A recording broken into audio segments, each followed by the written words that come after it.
Hey, everybody. So we're going to talk a little bit today about your ACT boot camp, which is what we're starting, I guess, officially today, Friday. So I wanted to go over with you what we're talking about in class today. The plan is that every Friday from now until the week before the ACT is given to all juniors, which, by the way, is February 23rd. It's on a Tuesday. We're going to be at least once a week practicing ACT science portions and passages, and we're just going to try to improve our score. I really believe that science is one part of the ACT that you really can improve your score just by practicing and practicing your timing and practicing some different strategies. So here's how it's going to work. Okay, so I'm going to share my screen with you because I want to show you what is posted today. So let's see if I can get this to work. Okay, so posted today should be, where's that? There it is. Okay, should be this document right here. It's called ACT Prep Spring Semester.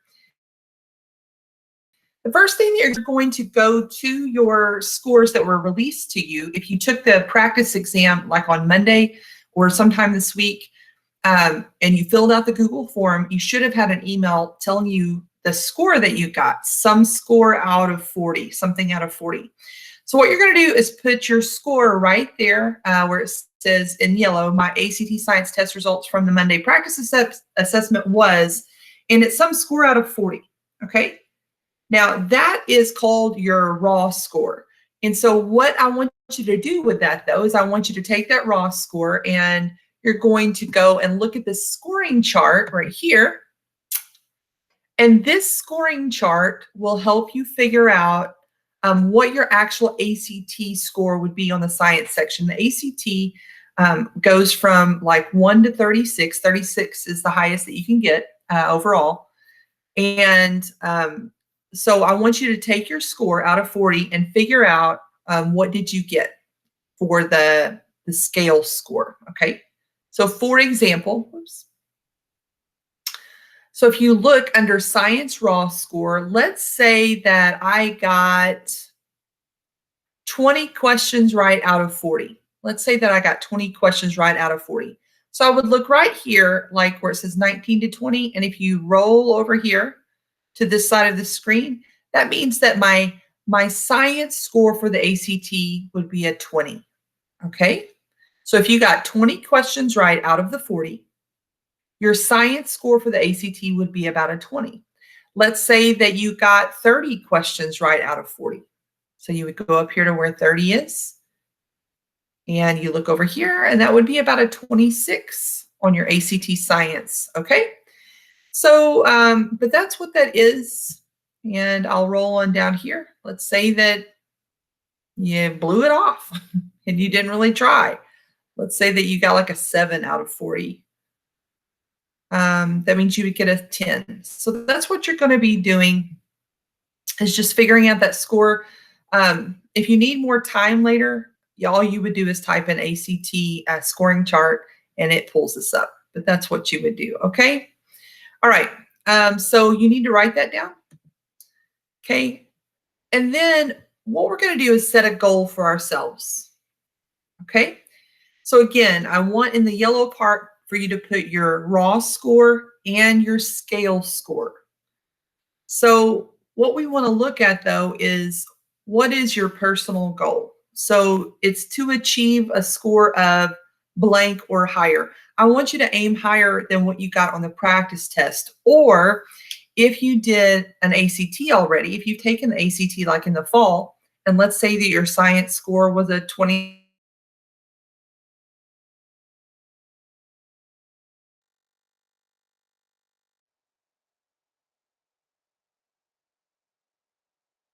Now, if you've never taken the ACT,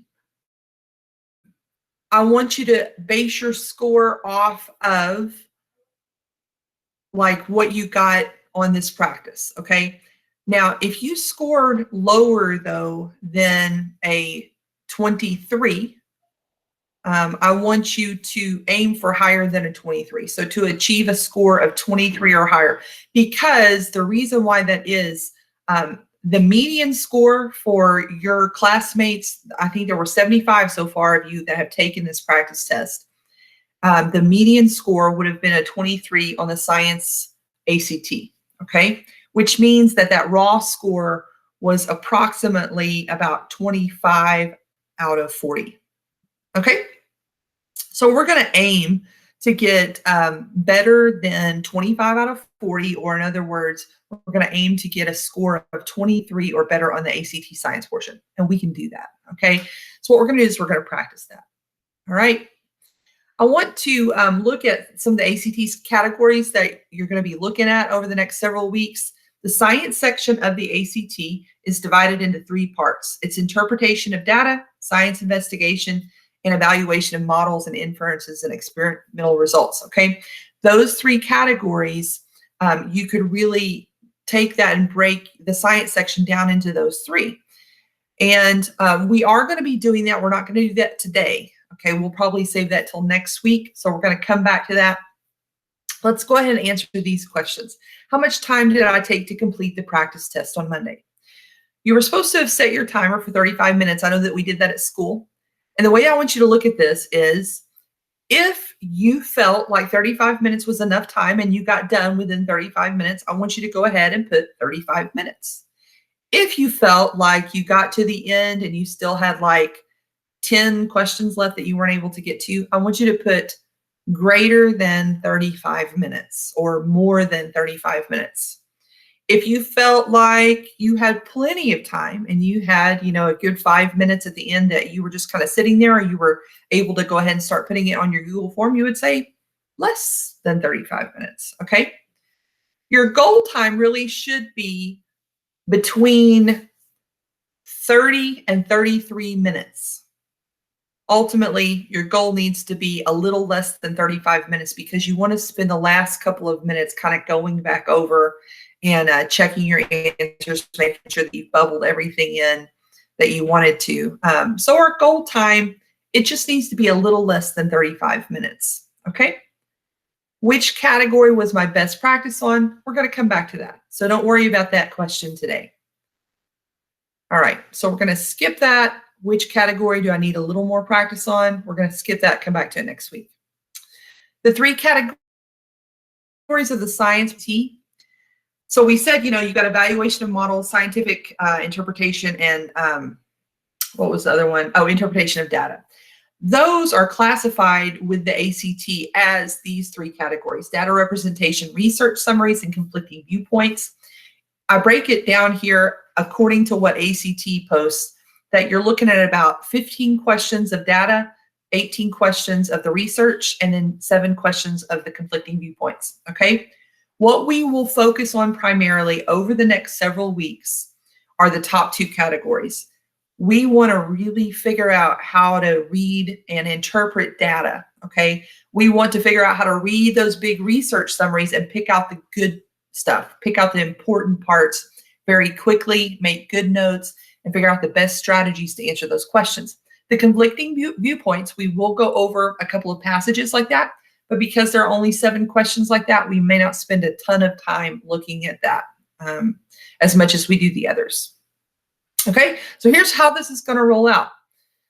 Every week, we're going to talk about the practices that we're doing. We are going to take a practice at the beginning of the class period, and you'll have like 6 to 7 minutes. It will only be 1 passage.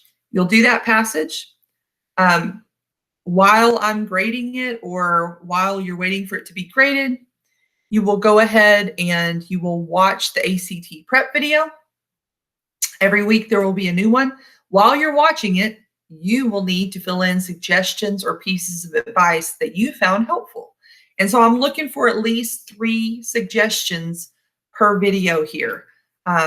There should be plenty. So 3 suggestions at least, or 3 pieces of advice, 3 little hints that you thought were useful. You could totally put more if you wanted to. There will be some weeks that it may repeat a little bit, and that's okay. But we're just going to try to find some best strategies and best practices. All right. Now, after we do that, after we watch the video, there will be time for us in class to go over these practices. We're going to talk about why did we miss the ones that we did, what kind of score did we get, and you will need to record your score every week.